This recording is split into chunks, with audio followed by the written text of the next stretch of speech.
Everybody, Brynija Loyd. Stressful. So this piece I edited, whatever. I went through it again and rewrote it again and again and again. I'm currently on revision 56. All right. It's a rough one, but it's called Explaining Racism to My White Friend's Mom. It was a rough one, a rough conversation, but I think it's an important conversation we need to have. So.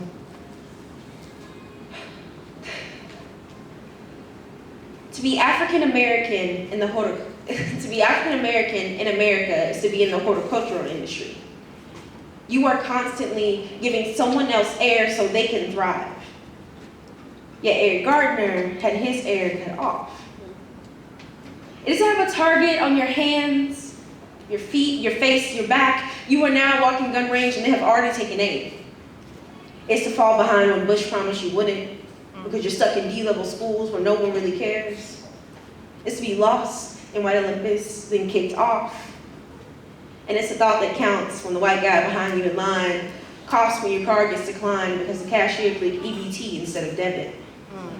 It was just a few letters off, so you tell yourself she was dyslexic. It is when your melanin is on fleek, but everyone is still asleep, so you're the only person woke enough to notice. Racism is uncomfortable in every form of the word. It is feeling the cotton my ancestors picked stuck in your throat when you talk about it. It's losing your mind when someone tells you Black Lives Matter and you not knowing if that means yours doesn't now. Oh, wow. It is being lost in the sense of being here and covering your face. How I imagine Sandra did when she got thrown into a cell. Racism is having Amy's application put before mine. Racism is thinking every white girl's name is Amy. Racism is a tradition, one we live by choice, and instead of having a voice, we shove it down, forget about it, then someone gets shot and we bring it back up because that's the cycle we have right now. We don't want to talk about it. Racism is uncomfortable, like an itch you can't scratch, a bullet wound on your back, like a forgotten promise, one you can't take back. Thank you. Yeah.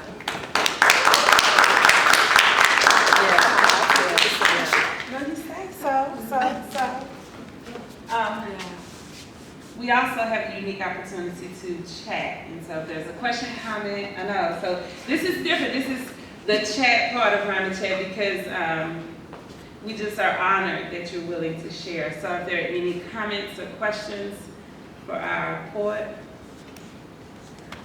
Was there... I feel like I'm in an episode of like... Yeah, you are. Was there a particular incident that happened that prompted you to write that particular piece? Yeah, it was an actual conversation I had to have with someone.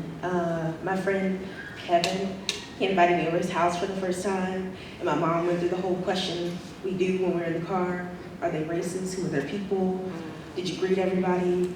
You know, all the things. And then I got in there, and she was so shook that I was Black. Because the way I sound over the phone is how I sound right now. So if you like close your eyes, you're like, oh, she might be. She sounds like Amy. She must be Amy. She sounds like Amy. And I don't look the way I sound apparently because Black people have a specific vernacular, I guess. And so she was like, what's it? She literally, like, it's not even funny. This isn't like, oh, a story. She was like, what's it like to be Black here now? And I was like, here now? She was like, in America. And she just was whispering to me. It was dinner. It was awkward.